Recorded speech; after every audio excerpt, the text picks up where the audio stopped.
কয়দি সৃষ্টি হোৱা শব্দ কেইটামান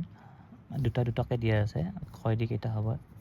চ কয়দি কল কেৰাহী কয়দি খবৰ খৰাহী কয়দি গৰম গছ কয়দি খৰ ঘিউ উঙৈদি ৰঙালী কঙালী প্ৰথম স্বৰে চৰাই চিনাকি দ্বিতীয় স্বৰে ছাগলী ছোৱালী বৰ্গীয় স্বৰে জপনা জগত জয়দি ঝুমুৰ জংকাৰ নিয়দি কেয়া চিঞৰ মধুনীয়া তয়দি টকা টোপনি মধুনীয়া থয়দি ঠাই আঠ মধুনীয়া দয়দি দৰা দবা মধুনীয়া থয়দি ঢিলা ঢৌ মধুনীয়া নয়দি কাণ পুৰণি দন্তীয়া তয়দি তলা তেল দন্তীয়া থয়দি থল থলি দন্তীয়া দয়দি দৈ দৰা দন্তীয় থয়দি ধৰ ধৰণী দন্তীয় নয়দি নৰ নাম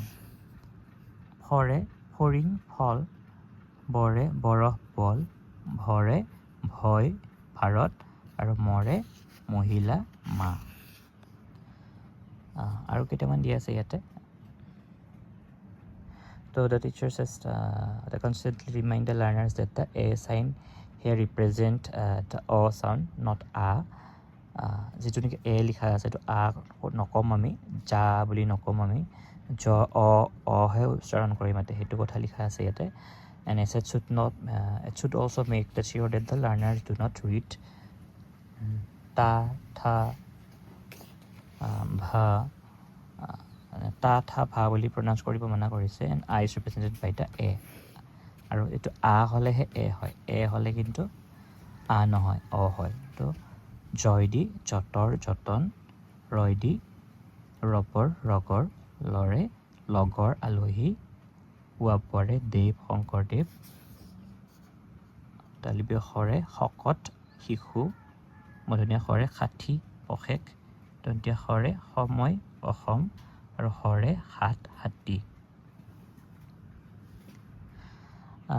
আৰু দি আছে এতিয়া the learners will be told that তালিবীয় শ মধুনীয়া শ and দন্তীয় শ have the same pronunciation to same থাকিব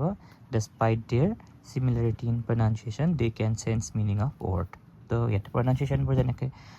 কিছুমান চেমে থাকিব কিন্তু সিহঁতৰ ব্যৱহাৰবোৰহে বেলেগ বেলেগ হ'ব বা মিনিংবোৰ সলনি হ'ব যেনেকৈ ক্ষয় ক্ষতি জেৰ গড় গড় প্ৰনাউন্সিয়েশ্যনবোৰ দেখিছে গড় এতিয়া ইহঁতৰ ডিফাৰেঞ্চবোৰ কিন্তু বেলেগ এই শব্দবিলাকৰ মিনিংবোৰ বেলেগ গড় গড় পঢ়াৰে পৰ গড় ইণ্ডাষ্ট্ৰিয়ৰে সহায় আই